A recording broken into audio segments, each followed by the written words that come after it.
மையம் ஊடக நேயர்களுக்கு வணக்கம். நீங்கள் இணைந்திருப்பது மையத்தின் இன்றைய முக்கிய செய்திகளுடன். முதலில் தலைப்புச் செய்திகள். பிரபல ஹோட்டலில் பெருந்தொகை பணத்துடன் சிக்கிய போலீஸ் அதிகாரி, பிறப்பிக்கப்பட்ட உத்தரவு. கொரோனாக்கள் வெள்ளவ பகுதியில் பெண்ணொருவர் மீது துப்பாக்கிச் சூடு. சுரேஷ் சாலைவின் தாயார் பாப்பரசருக்கு கடிதம். செங்கோலை கைப்பற்ற முயன்ற எதிர்க்கட்சியினர், நாடாளுமன்றத்தில் அமைதியின்மை. குறிவைக்கப்பட்ட சாலை, ராஜபக்சகளை பழிவாங்க திட்டம், கதரும் சாகர. சர்வதிகார ஆட்சியை நோக்கி நகரும் அனுர அரசு, நாமல் குற்றச்சாட்டு. ஞானசார தேரர் தொடர்பில் கொழும்பில் மேல் நீதிமன்றம் பிறப்பித்துள்ள உத்தரவு. பெண்களை அவமதிக்கும் வகையில் தகாத முறையில் காணொலி பதிவு செய்த போலீசாரினால் சர்ச்சை. வாக்காளர்களுக்கான மைப்பூசும் செயற்பாடு நிறுத்தம் தொடர்வென விரிவான செய்திகள்.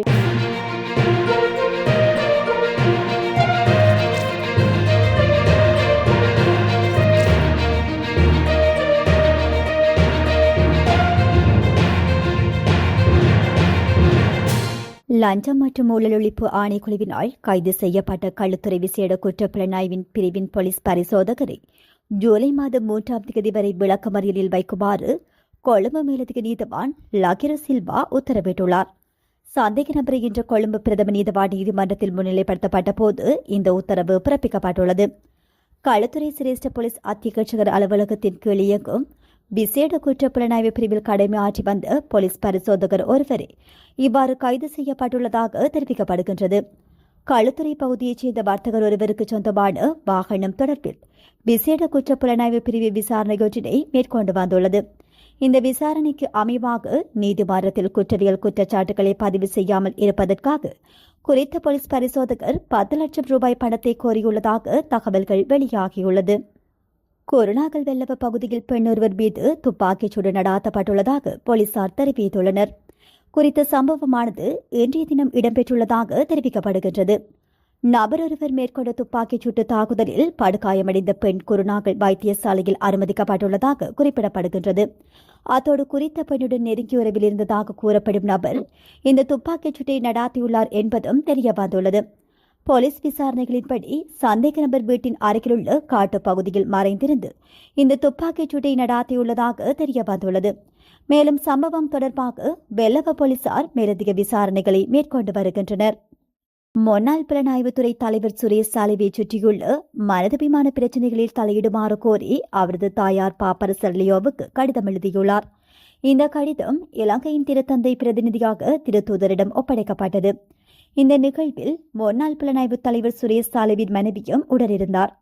ஈஸ்டர் ஞாயிறு பயங்கரவாத தாக்குதல்கள் தொடர்பான விசாரணைகளின் ஒரு பகுதியாக குற்றவியல் புலனாய்வு திணைக்களத்தால் கைது செய்யப்பட்டு காவலில் இருந்த நிலையில் உணவு உட்கொள்ள மறுத்த நிலையில் உடல்நிலை மோசமடைவதாக தெரிவித்து முன்னாள் புலனாய்வு தலைவர் சுரேஷ் சாலே கொழும்பு தேசிய மருத்துவமனையில் அனுமதிக்கப்பட்டார்.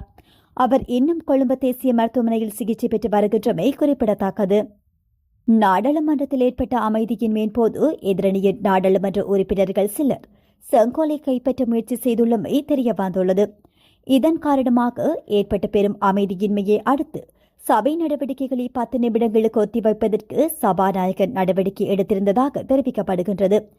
எதிர்க்கட்சி நாடாளுமன்ற உறுப்பினர்கள் 20 பேர் திடீரென எழுந்து நின்று சபாநாயகரிடம் அவசர விவாதம் ஒன்றை கோரிய நிலையில் இந்த பதற்றமான சூழ்நிலை ஏற்பட்டுள்ளது. இந்த நிலையில் அங்கு ஏற்பட்ட அமைதியின்மையை தொடர்ந்து 10 நிமிடங்களுக்கு ஒத்திவைக்கப்பட்ட சபை நடவடிக்கைகள் மீண்டும் ஆரம்பமாகியமை குறிப்பிடத்தக்கது. அனுர அரசாங்கம் ராஜபக்ஷ குடும்பத்தினரை பழிவாங்க திட்டமிட்டுள்ளதாக ஸ்ரீலங்கா பொதுஜன பெரமுனவின் பொதுச் செயலாளர் சாகர காரியவசம் குற்றம் சாட்டியுள்ளார். 2019ஆம் ஆண்டில் கோட்டபய ராஜபக்ஷவை ஆட்சிக்கு கொண்டுவரும் நோக்கிலேயே உயிர்த்த ஞாயிறு தாக்குதல் திட்டமிட்டதாக கூறப்படும் குற்றச்சாட்டுகளை சாகர காரியவசம் முற்றாக மறுத்துள்ளார். ஊடகவியலாளர்கள் எழுப்பிய கேள்விக்கு பதிலளிக்கும் போதே அவர் இதனை தெரிவித்துள்ளார். தற்போதைய அனுர அரசு ராஜபக்சர்கள் மீதான அச்சத்தின் காரணமாகவே சுரேஷ் சாலேவுக்கு ஏன் இந்த அளவுக்கு சித்திரவதைகளை செய்வதாக அவர் தெரிவித்துள்ளார்.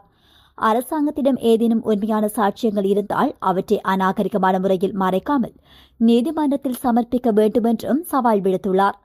முறையான சாட்சியங்களின் அடிப்படையில் விசாரணை நடாத்துவதற்கு பதிலாக தற்போது ஒருவரை கைது செய்து அடித்து அநாகரிகமான முறையில் சித்திரவதை செய்து செயற்கையாக சாட்சியங்களை உருவாக்க அரசாங்கம் முயற்சிப்பதாக அவர் குறிப்பிட்டுள்ளார்.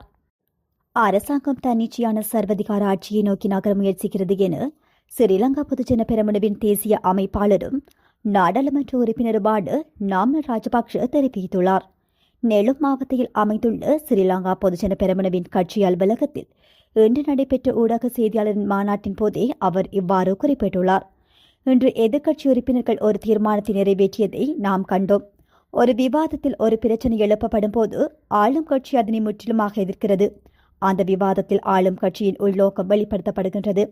இப்படித்தான் அந்த தீர்மானம் முடிக்கப்படுகிறது. ஒரு பிரச்சினை குழுவில் நிறைவேற்றப்பட்டு மற்றொரு நாடாளுமன்றத்தில் சமர்ப்பிக்கப்படுகின்றது. இதன் மூலம் அரசாங்கம் ஒரு தன்னிச்சையான சர்வதிகார ஆட்சியை நோக்கி நகர்வதை தெளிவாக காட்டுகிறது.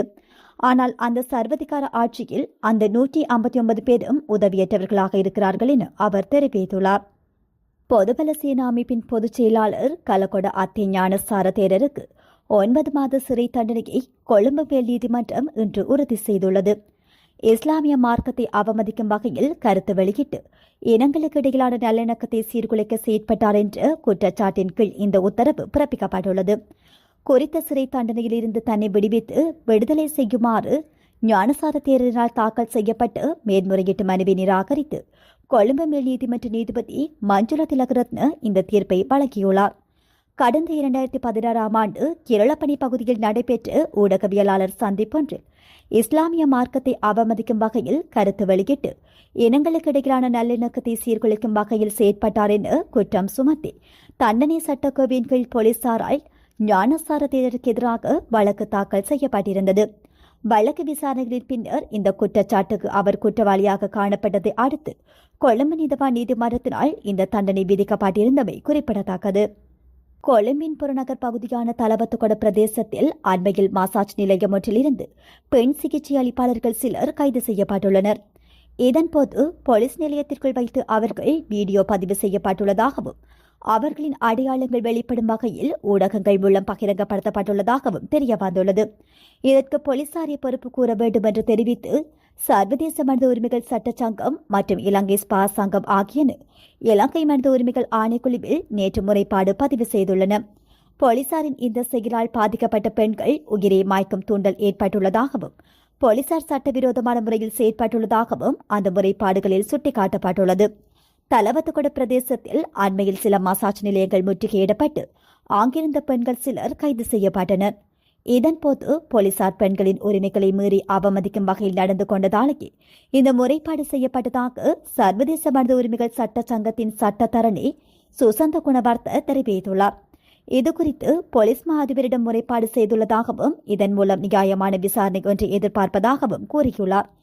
இதேவேளை மசாஜ் நிலையங்களில் பெண்களை தகாத நடத்தைக்குள்ளாகியவர் என பிரசித்தப்படுத்தும் மூலம் அவர்கள் வீடுகளுக்கு செல்ல முடியாத நிலை ஏற்பட்டுள்ளதாக இலங்கை ஸ்பா சங்கத்தின் தலைவர் பிரசன்ன முனசிங்க குறிப்பிட்டுள்ளார். ஸ்பா செய்வதற்கு ஆயுர்வேத மருத்துவர்கள் தேவையில்லை, அவர்கள் ஆயுர்வேத நிலையங்களிலே இருக்க வேண்டும். அது குறித்து போலீசாருக்கு விழிப்புணர்வு இல்லை என்று அவர் மேலும் தெரிவித்துள்ளார்.